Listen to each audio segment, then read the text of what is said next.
Salam sejahtera, terima kasih karena bersama dengan saya di Nazilin Unity Channel. Kita dikejutkan dengan keputusan mahkamah hari ini berkait dengan Najib. Adakah ini satu permulaan kebangkitan Najib dan kemenangan untuk Najib? Wow, Najib menang satu lagi, pusingan. Mahkamah membenarkan rayuan berkaitan titah diraja. Adakah ini permulaan kebangkitan Najib Razak?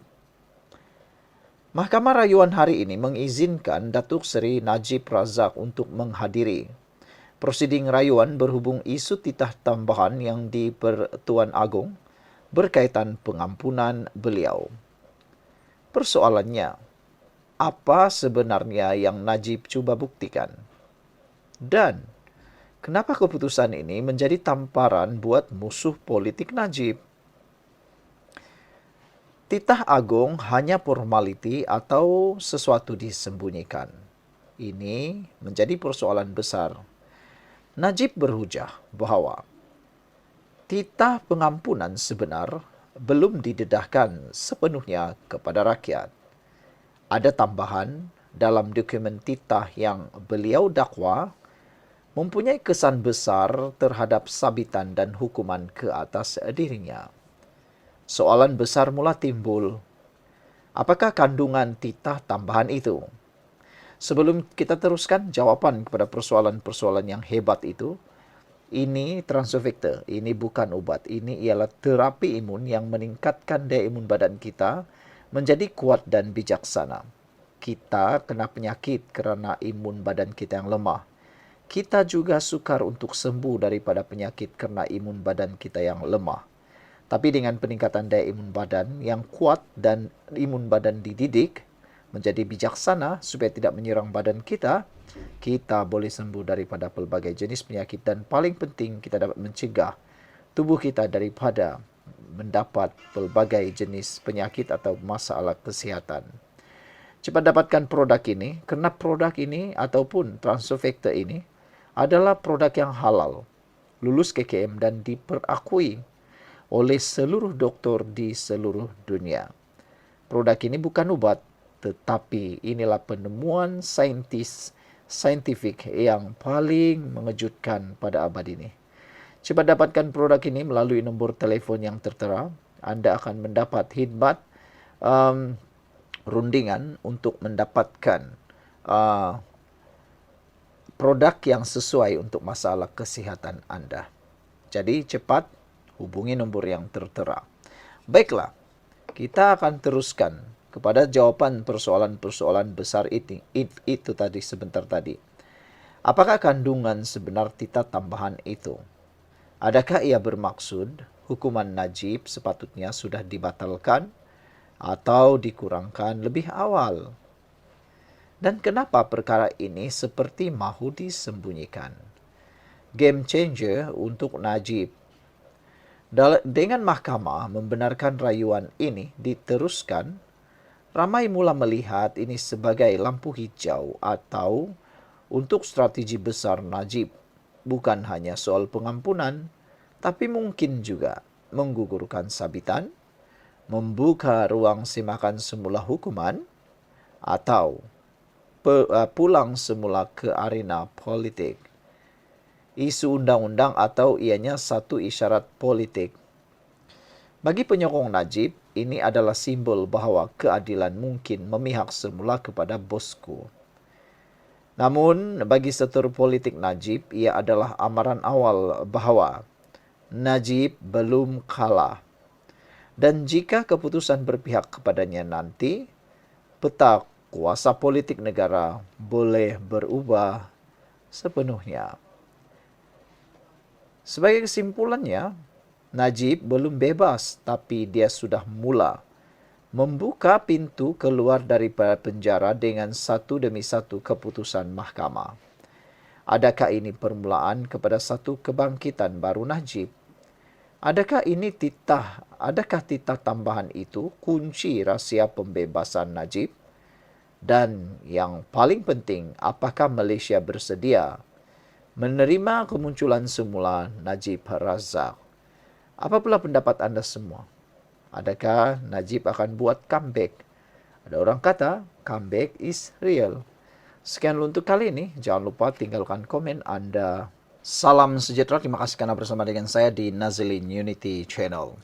Paling mengejutkan kita hari ini apabila polis digesa menyiasat dakwaan Yusuf Raude ejen Mossad. Wow, ini pasti menjadi buah mulut hangat dalam politik Malaysia. Manakan tidak saudara-saudara sekalian, Yusuf Raude diketahui mempunyai kaitan kes dengan Anwar Ibrahim Perdana Menteri Malaysia. Baru-baru ini beliau telah pun dilepaskan daripada mahkamah. Namun demikian, polis ataupun AGC telah pun membuat rayuan untuk perkara tersebut. Polis hari ini digesa menyiasat dakwaan yang mengatakan Muhammad Yusuf Raude kemungkinan merupakan proksi atau ejen untuk agensi perisikan Israel Mossad. Beberapa NGO membuat gesaan itu susulan kenyataan bekas pembantu penyelidik kepada Perdana Menteri Anwar Ibrahim itu pada tahun 2017 yang menyokong kewujudan Israel serta penolakannya terhadap tuntutan negara Arab ke atas Baitul Muqaddis. Malaysia Gazette melaporkan dakwaan kumpulan itu bahawa kenyataan Yusuf masih boleh diakses di portal berita antarabangsa Israel berkenan. Saudara, sebelum saya teruskan ulasan kali ini, saya nak kongsi dengan anda semua. Ini terapi imun transfer factor for life. Ini bukan ubat. Ini ialah terapi imun yang meningkatkan daya imun badan kita sehingga 400% dan mendidik imun badan kita menjadi bijaksana.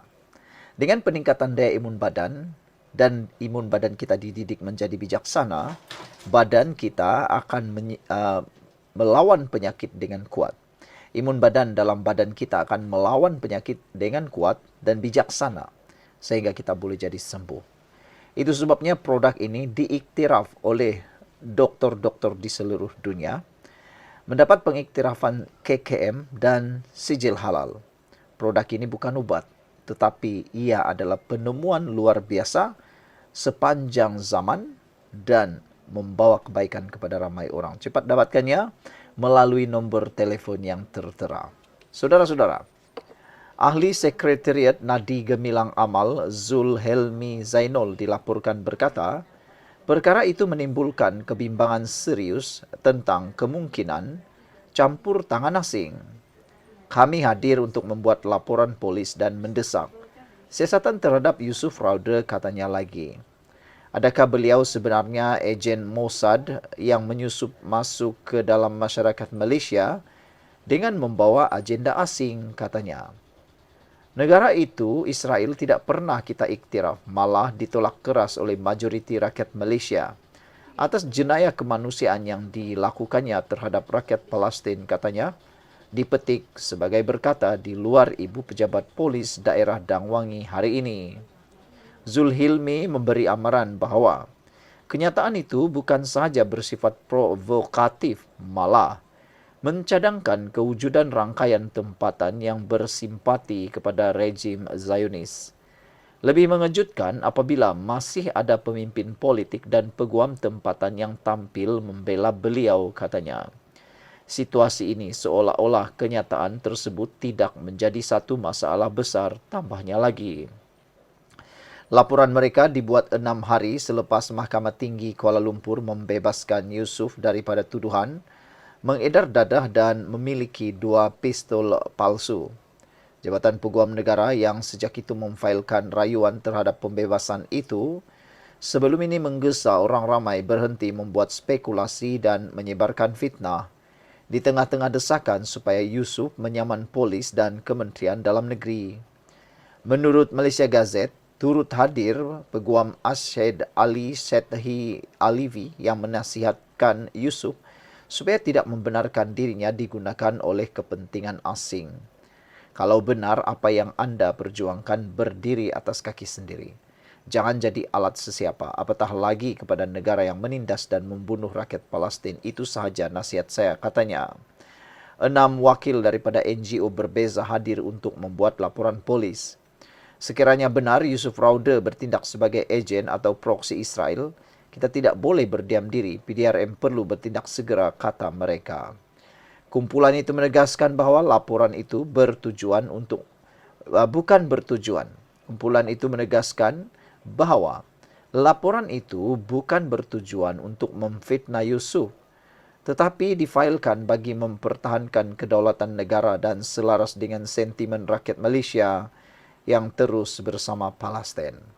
Sekian untuk kali ini. Jangan lupa tinggalkan komen Anda. Salam sejahtera. Terima kasih kerana bersama dengan saya di Nazilin Unity Channel. Yang mengejutkan kita ialah selama ini orang tanya saya, apa yang akan jadi dengan Rafizi Ramli? Adakah beliau akan terus diam atau beliau akan membuat sesuatu perkara yang lebih besar, yaitu membentuk parti baru?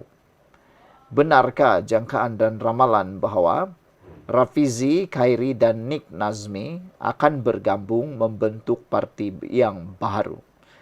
Kalau ini benar, ini adalah satu berita yang mungkin baik bagi ramai orang, tapi mungkin juga satu tamparan padu maut kepada orang yang lain.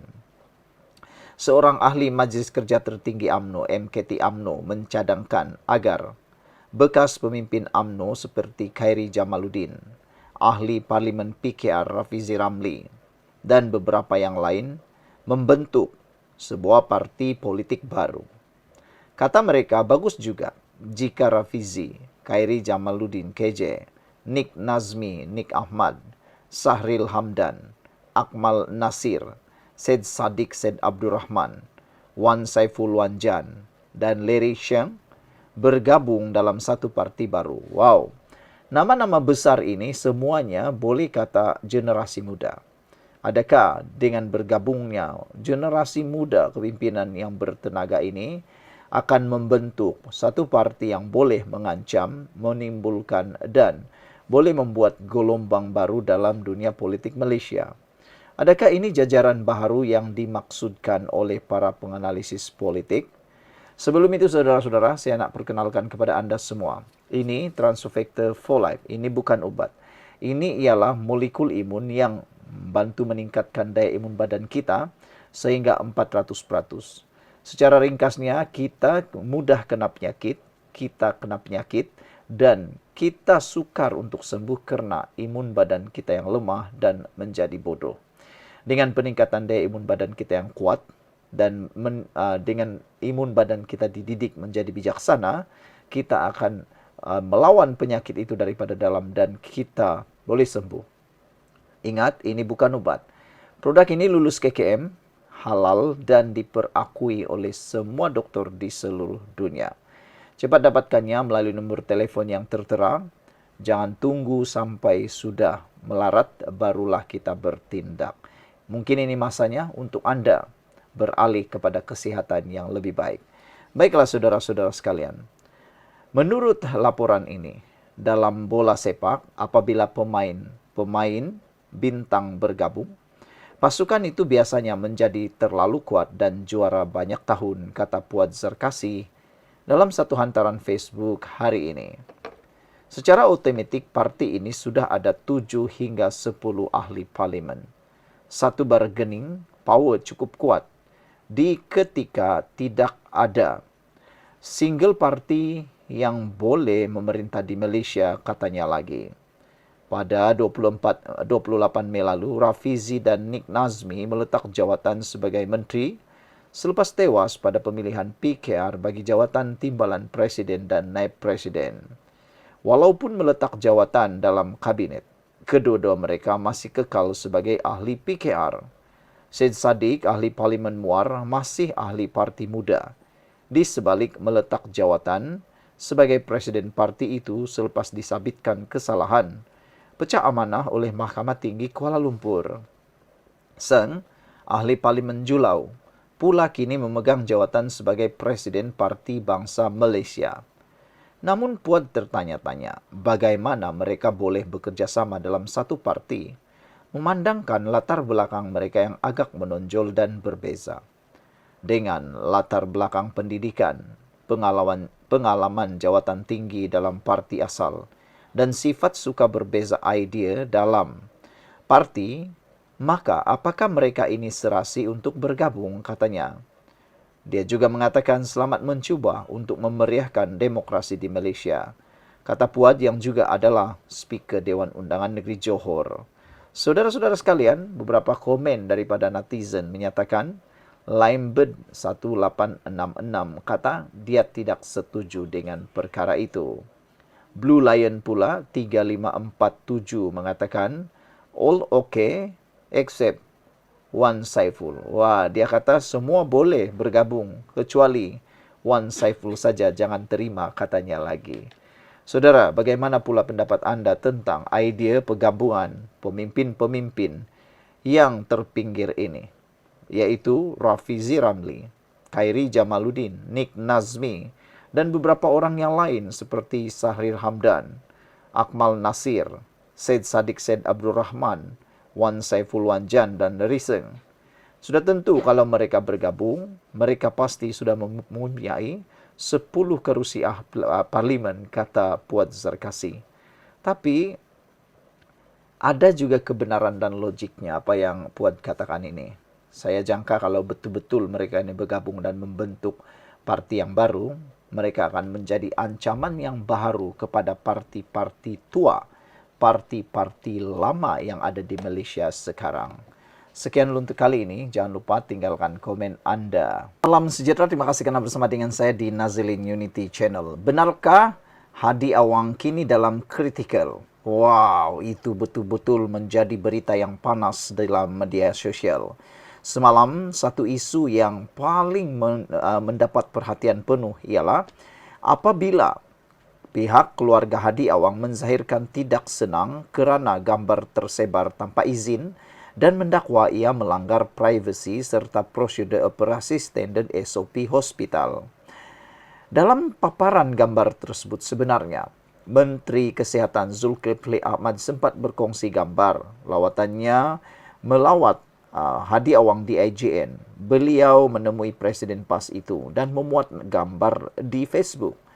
Namun demikian, apa yang berlaku ialah Zulkifli buat keputusan meminta gambar itu dipadam. Kini cuma gambar beliau bersama kaki tangan IJN kekal dikongsikan.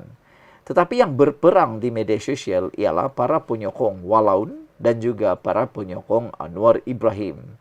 Apa yang menjadi tanda tanya ialah apa rahsia sebenarnya yang mau disembunyikan, kata netizen. Walaupun kita tahu ini sebenarnya isu privasi keluarga. Perlu dihormati dan perlu dihormati. Tapi yang turut menjadi tanda tanya ialah Najib turut menyatakan perkara yang agak mengejutkan dan ada logiknya. Kata Najib pun kongsi foto lawat Hadi. Dia share gambar orang sakit boleh, kata Najib. Boleh pula ahli jawatan kuasa pusat AJK Pusat Ridwan Muhammad Nur share gambarnya bersama beberapa mangsa nahas bas pelajar UPSI untuk tetapan awam. Datuk Seri Najib juga pernah berkongsikan gambar Presiden PAS Tan Sri Hadi Awang yang terbaring di katil IJN semasa lawatannya pada tahun 2016. Itu antara reaksi orang ramai selepas Ridwan mengkritik penyiaran gambar Abdul Hadi oleh Menteri Kesihatan Datuk Seri Zulkifli dianggap tidak menghormati privasi dan proses rehat rawat pemimpin Perikatan Nasional PN berkenan. Yang menjadi peperangan di media sosial sekarang ialah adakah sebenarnya yang ditakuti oleh para pemimpin PAS? Adakah mereka sebenarnya takut tentang isu kesihatan Hadi Awang yang mungkin akan membawa perpecahan dalam PAS? Sebelum kita teruskan ulasan ini, saya nak perkenalkan kepada anda, ini Transfer Factor for Life. Ini bukan ubat. Ini ialah terapi imun yang meningkatkan daya imun badan kita sehingga 400% dan memberikan imun badan kita bijaksana, mendidik imun badan kita bukan sekadar bijaksana tetapi sangat-sangat intelijen. Dengan peningkatan daya imun tubuh badan kita, kita sembuh dari semua jenis penyakit. Kita juga tidak sembuh daripada semua jenis penyakit kerana imun badan kita yang lemah dan bodoh. Imun badan yang bodoh menyerang tubuh badan kita sendiri. Tapi dengan Transfer Factor for Life, imun badan kita meningkat dan imun badan kita dididik, akhirnya apa saja jenis penyakit boleh sembuh dengan peningkatan daya imun badan kita. Paling penting sekali, produk ini diiktiraf oleh KKM, lulus KKM, halal, dan mendapat pengiktirafan daripada doktor-doktor di seluruh dunia, ahli saintis di seluruh dunia. Dapatkan produk ini melalui nombor telepon yang tertera. Ingat, jangan sampai sudah teruk baru Anda tercari-cari. Hubungi nombor telepon yang tertera sekarang juga untuk mendapatkan khidmat nasihat dan juga bimbingan percuma. Isu gambar Hadi Awang di IJN bukan sekadar soal privasi, tapi ia telah membuka luka lama dalam PAS. Persoalan yang selama ini cuba dielak siapa bakal ganti Hadi jika beliau uzur atau tiada lagi. Dalam politik PAS, segala-galanya berkisar pada Hadi Awang. Beliau bukan sekadar presiden, dialah ideolog, general perang saraf dan pengikut utama blok Perikatan Nasional. Tetapi kini bila gambar Hadi terbaring di katil hospital tular, wajah pucat tanpa serban kebesarannya, PAS mula panik dalam diam. PAS cuba kawal naratif kononnya ini hanya rawatan biasa. Tapi di belakang tabir ada suara-suara dalam parti mula bertanya, kalau Hadi tiada, siapa akan ambil alih? Adakah Tuan Ibrahim? Tak cukup aura. Taqiyuddin? Tak cukup karisma. Ahmad Zamsuri baru saja kalah PRN, kata mereka. Wow. Politik dalaman PAS bukan sekadar soal agama. Ini juga medan kuasa. Dan kini, saat tubuh presiden mula lemah, struktur dalaman parti mula retak halus. PAS lemah, PN bergoncang. Tanpa Hadi sebagai pengikut PAS dan Perikatan Nasional, hubungan dengan Bersatu makin renggang. Hadilah orang tengah, penyambung suara Melayu Islam antara PAS dan Bersatu. Kalau beliau berundur, PN mungkin akan mula retak, malah rebah sebelum PRU 16. Apa yang cuba dirahsiakan? Pendedahan gambar Hadi Awang telah menimbulkan syak wasangka kenapa Menteri Kesihatan tergesa-gesa padam gambar. Apa sebenarnya prosedur kompleks yang disebut? Mungkinkah kesihatan Presiden PAS lebih serius dari yang dimaklumkan? PAS kini berdiri di ambang ketidaktentuan. Jika Hadi tiada, bukan sahaja kepimpinan tergugat, ideologi dan masa depan parti juga mungkin terkubur. Tanda-tanda perubahan sudah bermula. Persoalannya, PAS bersedia atau tidak? Sekian dulu untuk kali ini. Jangan lupa tinggalkan komen Anda.